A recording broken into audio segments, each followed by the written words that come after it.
All right, so Sergeant Rude, this is my little brother Jazz.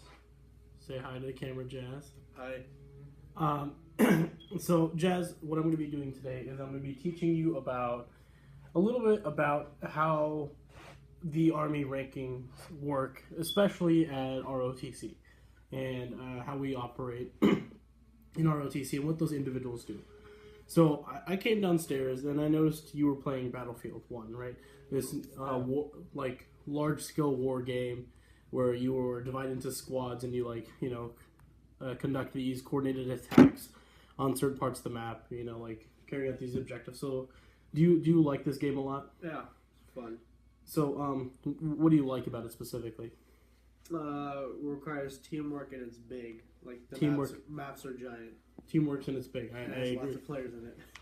Okay, so if a team has like I believe the biggest team is like 32 people, right? Yes. So a team of 32 people, wouldn't you believe that it needs some sort of structure or ranking system in order to maintain control over that? Sure. Yeah. Yeah. So if you have a team of 32, wouldn't you argue that like once you have this structure ranking system, it makes it a lot easier for orders to be passed around to make sure everybody has the same idea, make sure everybody's doing their job at the same time? Yeah. Okay, so one of the things that's fundamental about this game, and then I think Sergeant Rude, you'll find this interesting as well, is that Battlefield One isn't like Call of Duty. Call of Duty is just like 10 on 10, just go crazy, killing one another. Whoever has the most kills in the end wins. But Battlefield 1 goes like one or two steps further than that and also divides them up into squads. Each squad is led by a squad leader, sort of like the squads that we had in ROTC or that the Army has in general. So I'm about to teach you about those. So specifically about platoon leadership. Now, a platoon is a large formation of soldiers or cadets. Yeah. So that's what we had in ROTC. Now, a platoon can consist of almost 300 to 400 people in some extent. At ROTC, it was closer to 80-ish, 90-ish, right about there. And so the platoon leadership, the way that works is that the highest person in the platoon leadership is the platoon leader. And this person is usually a second lieutenant in the Army. Now, the cool thing about a second lieutenant is that if I had remained in the ROTC and I hadn't been medically discharged, I would have been a second lieutenant. And that would have been my automatic rank as an officer. See, the way that works is that the platoon leader provides direct oversight for all platoon activities. So this person basically has oversight of whatever the platoon does and whatever the platoon will do in the future. In addition to this, it also keeps the company commander apprised on all matters concerning the morale, health, welfare, discipline of the platoon. So it basically keeps the company commander, who is a person on a higher scale, and keeps him or her informed on how the platoon's doing and the progress of that platoon and where it will be going. So right under the platoon leader, we have the platoon sergeant. Now, the platoon sergeant is usually a sergeant first class. Now, cool thing about a sergeant first class is that Sergeant Rude herself is a sergeant first class. And so what that person specifically does is that they're the principal advisor to the platoon leader on the state of morale, discipline, and training of cadets within the platoon. So this person is like the right-hand man to the platoon leader, and they will essentially decide and help make important decisions when it comes to the morale and the operations of the platoon itself. Now, in addition to this, they actively monitor and evaluate the platoon's NCOs, which are the non-commissioned officers. Now, non-commissioned officers and commissioned officers are two different things. Commissioned officers are those people that you see usually in the back of a platoon, like walking around, making sure everything's going properly. And then the NCOs will be the person in the front, the people in the front giving orders to the platoon directly. See what I mean? Have you seen that ever, like in movies, like Unbreakable, for example? Yeah. And so whenever there was that one person, forgot what the character's name was, but he was in the front giving directions to the entire battalion or the entire platoon, while the COs were in the back walking around making sure everything happened, and they would only speak up whenever they had a correction, right? Yeah. So after the platoon sergeant comes the squad leader, and that's where your game Battlefield 1 comes into play. So in Battlefield 1, like I said, they have different squads. Now, each one has a squad leader. So whenever you are looking at the grand map, whenever you're trying to deploy every time you die, whenever you're trying to deploy to a squad leader, it has the name of the squad leader, right? Yeah. It lets you choose the different squads. So like you could have squad leader Edwards, or squad leader Smith, or squad leader Canning, or whatever. So it gives you those options. So the squad leader is usually run by a staff sergeant. Now, staff sergeant is primarily in charge of accounting for the squad's personnel and equipment. And in addition to this, they also provide direct oversight for all the squad activities. So in that case, the platoon leader, although they have direct oversight of like the platoon's activities, doesn't have to make sure that every single personnel is doing their job, because that'd be babysitting every person. And we all hate babysitters. Yeah.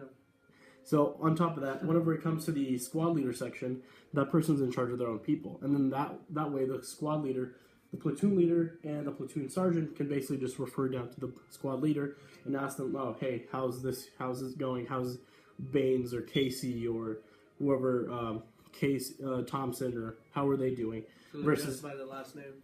Yes. Yeah. So versus, however, like instead of trying to monitor them specifically one by one, and that makes it very difficult. So it gives them a lot of control.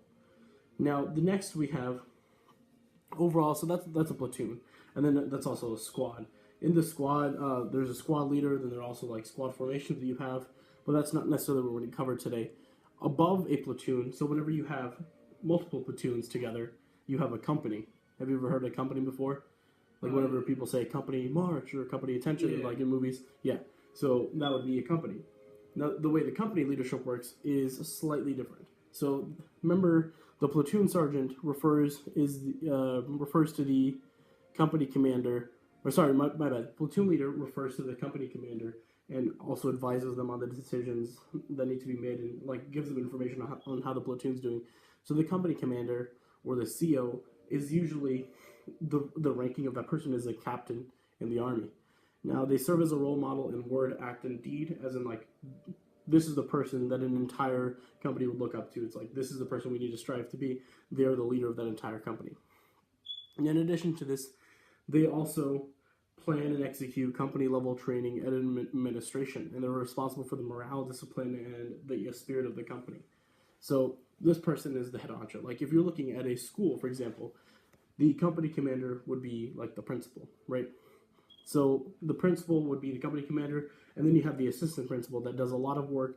Usually the principal tends to be like the face of the company, right? Like they're the people that walk around and like you associate it. Like for example, Bill Gates and Microsoft. You see Bill Gates everywhere, and he's not necessarily the person in charge of the entire company. He's not directing everything, right? But the next person, that's the company executive officer, who is usually a first lieutenant in the army, does the majority of the work. They're like, they carry the flow between what the company commander wants done and what's actually done with the first sergeant.